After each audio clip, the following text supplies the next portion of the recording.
Hello friends, in this video I will show you how to print specific page of your worksheet, Excel worksheet.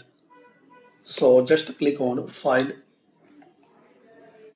and here click on Print. Here enter the number like you want to print from number 3 to number 78 or number 11. Then just click on Print. So this way guys you can print specific pages from your worksheet. Just click on File and click on Print. Also guys, you can use the shortcut Control plus P.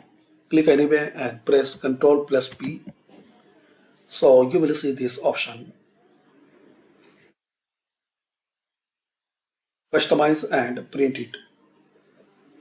Thanks for watching.